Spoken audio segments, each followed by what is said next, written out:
মিরপুরে আছেন senior reporter Mamunur Rashid. BPL এর play of O payment issue নিয়ে সবশেষ আপডেট জানবো তার কাছ থেকে। মামুন, বিপিএল এর প্রথম কোয়ালিফায়ারে ফরচুন বরিশালের বিপক্ষে ব্যাটিং বিপর্যয়ে পড়েছে চিটাগং কিংস। শেষ পর্যন্ত তারা বড় টার্গেট দিতে সক্ষম হবে কি? আসলে সক্ষম হবে কিনা এটা তো বলা মুশকিল, তবে চট্টগ্রামের কিন্তু এখনও পর্যন্ত ব্যাটসম্যান আছে, এখনও ব্যাটসম্যান যে নেই তা না। আর আপনি যেহেতু ব্যাটিংটাই উইকেটের সহজ, ভালো উইকেট, ব্যাটিং সহায়ক উইকেট, তবে যদি আপনি একটু সেটেল হতে পারেন ব্যাটিংয়ে, উইকেটে সেটেল হতে পারেন, একটু লম্বা সময় দিতে পারেন, ব্যাটে রান আসবে।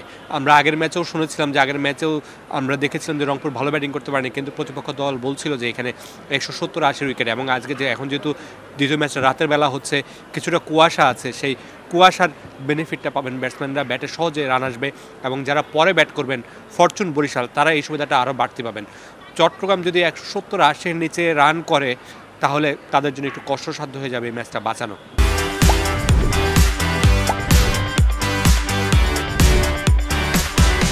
কারণ বরিশালের লম্বা ব্যাটিং লাইন আপ আছে, কাইল মার্স যোগ দিয়েছেন, সেই সাথে তাদের সব অভিজ্ঞ ব্যাটসম্যানরা আছেন, মাহমুদুল্লাহ, রিয়াদ, মুশফিকের মতো ব্যাটসম্যানরা আছেন। তো চট্টগ্রামকে সেই জায়গায় বেশ ভালো একটা ইনিংস কিন্তু করতে হবে এবং বড় একটা সংগ্রহ কিন্তু ফরচুন বরিশালকে দিতে হবে।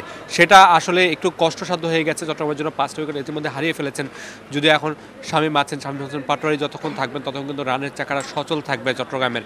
সেই জায়গাটা যদি চট্টগ্রাম কাজে লাগাতে পারে, শামীম হোসেনের ব্যাটিংটা কাজে লাগাতে পারে, এবং তার সাথে যদি যে লোকাল প্লেয়াররা আছেন বা বিদেশি 2-1 জন আছেন 5-6 নম্বরে 7 নম্বরের দিকে, তারা যদি একটু শামীম হোসেন পাটোয়ারিকে সাহায্য করতে পারেন তাহলে হয়তো বা চট্টগ্রাম কিংস, চিটাগং কিংস একটা ভালো সংগ্রহ দিতে পারবে, একটা ভালো টার্গেট দিতে পারবে এবং ম্যাচটা জমে উঠবে। যেরকম ম্যাচ সাধারণ দর্শকরা দেখতে এসেছিলেন সেরকম ম্যাচ হবে আশা করছি। তরণী, এবার একটু পেমেন্ট পর্যায়ে আসতে চাই। দুর্বার রাজশাহীর ক্রিকেটারদের 50% পারিশ্রমিক দেওয়া ইতিবাচক খবর, তবে বাকি 50% কবে পরিশোধ করবে দলটি?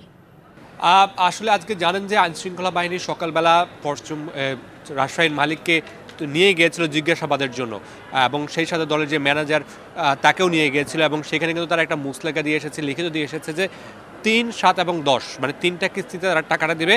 3 তারিখ আজকে তারা প্রথম কিস্তিটা দিয়ে দিয়েছে, আগের 25%-এর সাথে আজকে 25% মানে 50% টাকা তারা আজকে দিয়ে দিয়েছে। এবং রাজশাহীর ক্রিকেটারদের আরও 50% টাকা বাকি আছে। 7 তারিখ 25% এবং 10 তারিখ বাকি 25% টাকা তারা পরিশোধ করবে।